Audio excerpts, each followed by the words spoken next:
Okay. So, we're going to continue talking about the sense of self, and we're going to kind of start with some self-identity circles. And it's going to look funny, but I'm going to put it on the board so that you're able to see what's happening in my head when I conceptualize all of this. Because I've kind of done it in... I've kind of done it in ADD way, and so that translates to my ADD folks, but not everyone. So the yourself concept, make sure I have these here and I'm in the right spot. So make a big circle at the top. You may want your circle to be bigger because I just have to write down what I want you to put in it. You have to write all the stuff in it. Okay, so number 1. Traits. These are like personality traits. So your traits are things like, are you anxious or laid back? Are you funny? Now, normally I would tell you to let other people tell you if you're funny. That's something other people should say about you, not something you should say about yourself. But in this context, But I am funny. Exactly. So if you are, put it in the box. Are you, if I said we were all going to go to dinner, do you want to know the details beforehand, or are you just going to, wing it? These are traits. So anything that sort of answers who you are, I have a list of them down here. I'll read off to you if you want a little help.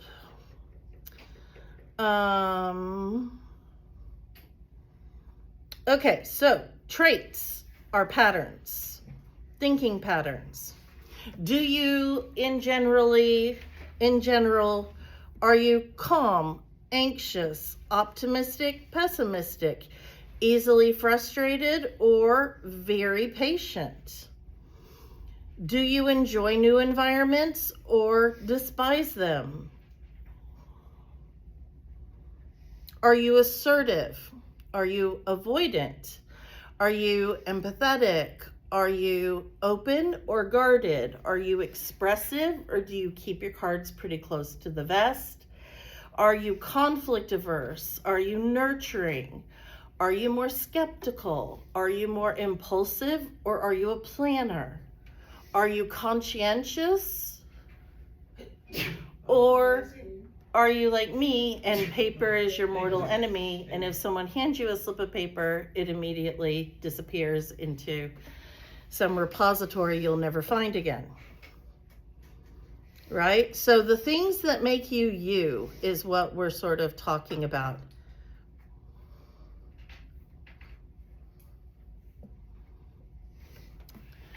Okay, and then the next thing I want you to write in here are... you know what? I'm going to put that in a different place. Never mind. Are your abilities. So you're going to write down your abilities. What are you able to do? And also, what are you not able to do? So if you've decided not to drive a car, that would actually be different than most people in Texas. Or in my case, I can't tell my left from my right unless I hold up my hands. I don't know what that is, but it's something. I also have no depth perception. So if you ride with me, it's a lot of fun. And I definitely have a reputation among my friends as so much fun. So these are things like whether you know it or don't know it, if you have the ability or don't have the ability, it can make up a part of who you are. So abilities and talents. Are you really talented is school easy for you?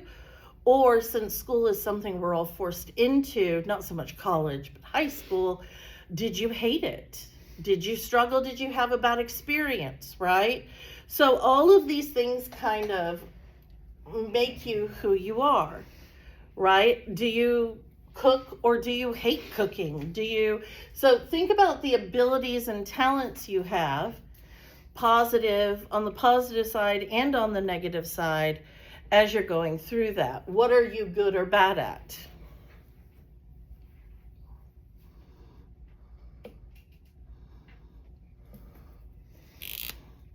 And then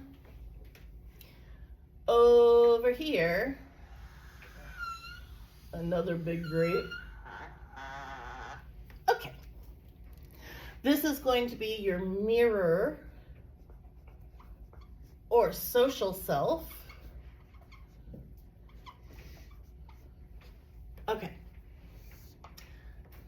What roles do you have? Like in this classroom, I'm a professor.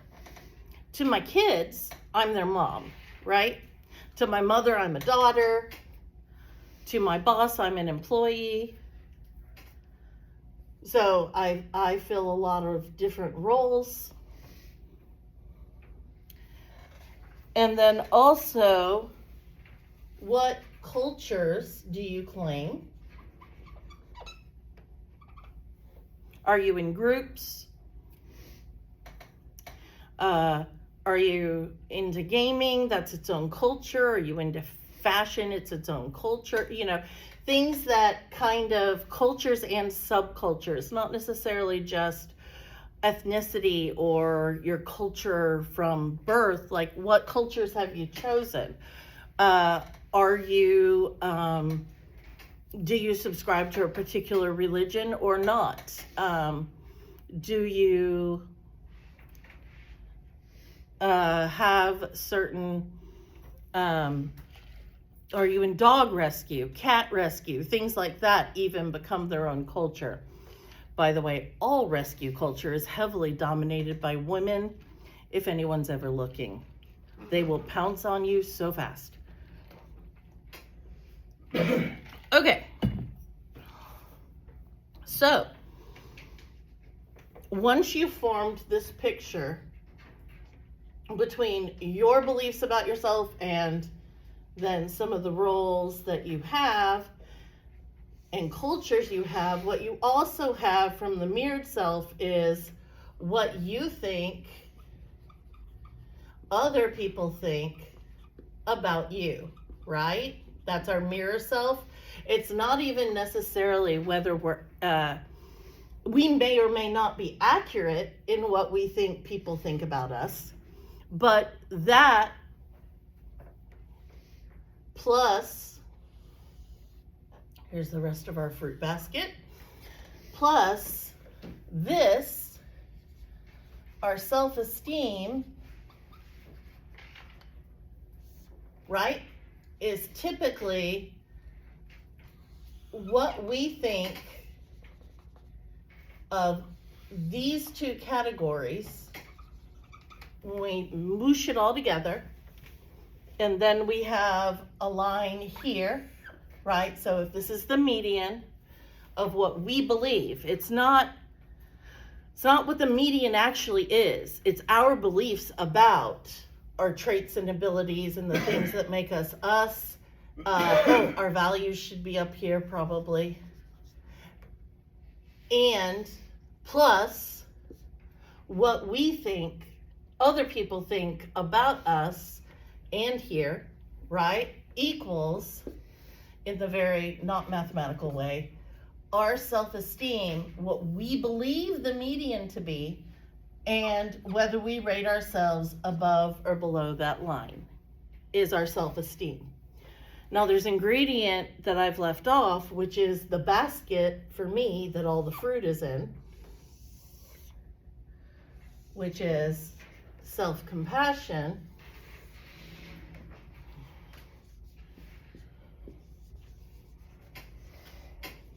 Which is a slightly newer addition to the fruit salad that is how we form our sense of self.